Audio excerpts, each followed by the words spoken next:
What's up, guys, and welcome to the Foot and Fist Sports Network, where today we're going to be going over UFC 199's Fight Fallout. First off, we have Michael the Count Bisping. The new UFC middleweight champion has a very big amount of opportunities ahead of him.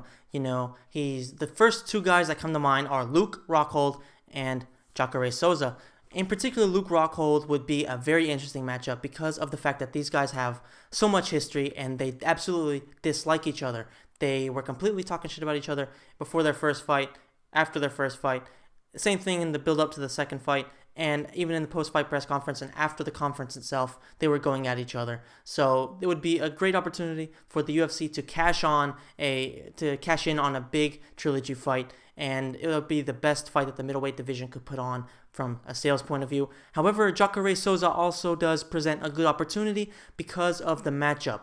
Michael Bisping is a better striker than Jacare. However, Jacare has an amazing ground game. And overall, Michael Bisping can pick a fight with anybody. He is amazing at talking shit and calling people a fucking piece of shit. You bastard, don't fuck with me, mate. I'm going to go out there and beat you. Believe me. Anyway, sorry about that. Sorry for all the Manx who watch this. So yeah, I think that Jacare will also put up a good opportunity. However, they do have to contend with the fact that Luke Rockhold has a medical suspension of probably from 30 to 60 days, depending on what the commission gives him. And Jacare is also out with leg injury. So whoever comes back first, whoever is available to start training first, I'm expecting the UFC to give the opportunity to that person. I do think that if they do come back at the same exact time, for example, they would probably prefer Luke Rockhold just because of the sales and the fact that the two dislike each other so much, and the trash talk would be tremendous, and they would probably just go at each other forever. Next up, we have the guy who lost the title fight. We have Luke Rockhold, who in his own right does have plenty of opportunities. He can fight Michael Bisping for the third time, or if the UFC decides he needs to get one more win after that devastating knockout loss, then he could probably fight Chris Weidman to decide who is the next number one contender, or he can fight Vitor Belfort, who he knocked him out once. And either way, Luke Rockhold has a lot of animosity with both guys, so either way it'd be a good fight. Luke Rockhold would probably destroy Vitor Belfort, whereas Chris Weidman would present a little bit more of a problem. I don't know if Chris Weidman could keep up with him, but I think that the first two rounds that the guys had were very close, so it'll be interesting to see, no matter what, if those two guys fight. Now we're going to talk about UFC bantamweight champion Dominick Cruz, who put on an amazing performance against Uriah Faber. The UFC bantamweight division is really basically booming for the first time ever since it was introduced in the UFC, and it's very much thanks to Dominick Cruz coming back and shaking things up.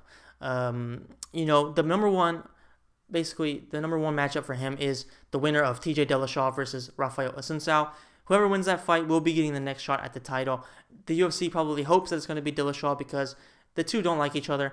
They've bickered back and forth, and since TJ Dillashaw is an ex-Team Alpha Male product, there is a chance of Cody Garbrandt going up there and taking on Dillashaw later on if Dillashaw wins the title. There's just a lot of opportunities in that division, and it's going to be a very fun time to see how things play out. Now we have Uriah Faber, who lost that fight. Uriah Faber mentioned retirement in his post-fight interview. However, I just don't see that being his last fight. He's going to want to retire on a win, especially after losing to Dominick Cruz. So he's going to want to probably move up to 145, like he said in the post-fight conference. And if he does do that, then I would love to see him fight somebody like Jeremy Stephens or Cub Swanson, two guys that would really go to war with him. I think it would be a great, crazy fight.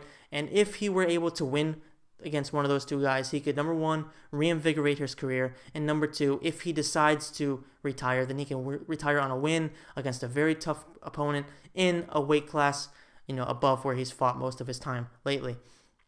And if he does decide to stay after beating somebody like that, there's a chance that he can maybe get himself back up into the top four and fight Conor McGregor eventually. The two guys had a very entertaining season of The Ultimate Fighter. I didn't see most of it, but the pieces that I saw were the important pieces, which is them just talking shit to each other. And it was very entertaining, and there's no doubt that the UFC would have a field day making that matchup and making bank. Next up, I want to talk about Dan Henderson. Just when you think this guy needs to retire and leave, he somehow managed to pull a knockout like that out of the hat. He went out there, he head kicked Hector Lombard. Dan Henderson throwing a head kick is pretty insane, and finishing him with an elbow is just even crazier. So there's no doubt that Dan Henderson, he's had one of the most legendary careers in MMA history.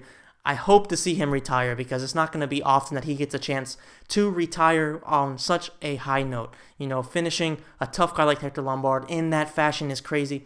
I really hope to see him take that opportunity and retire, but knowing the tough bastard, we're probably going to see him fighting by December once again. Now I want to touch on Max Holloway, who put on a great performance in his fight, and he's really basically put himself in the position where he can't get anybody other than a top 5 opponent. And I really do hope to see him take on the loser of Frankie Edgar versus Jose Aldo. I think whoever would win that matchup, you know, Max Holloway versus one of those two guys, would easily be a #1 contender quality fighter, and it would give an opportunity for the UFC to already have somebody lined up for the next title fight after the title unification bout.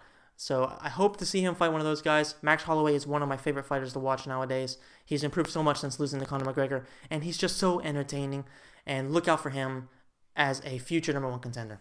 Last but not least, I want to go ahead and talk about Dustin the Diamond Poirier, who, much like Max Holloway, has really turned things around since losing to Conor McGregor, and he is right there in the top, near the top 5 of the lightweight division. You know, he's got a huge win over Bobby Green after last weekend, and there's no doubt that he needs a fighter in the top 6, top 7, somebody who is going to make his name rise. And the first person that pops in my mind is Anthony Pettis.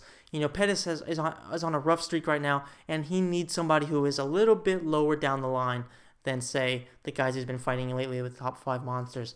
So I think that Dustin Poirier would give the UFC an opportunity to grow somebody's name, Dustin Poirier's case, and also give Anthony Pettis the chance to fight someone who is probably going to be more than happy to just strike with him. And that would be an interesting matchup for both men. I think that it would be a win-win for the UFC. The fans would also get to see a very entertaining fight, so I expect to see that fight soon. And I do hope to see that opening a card anytime down the road.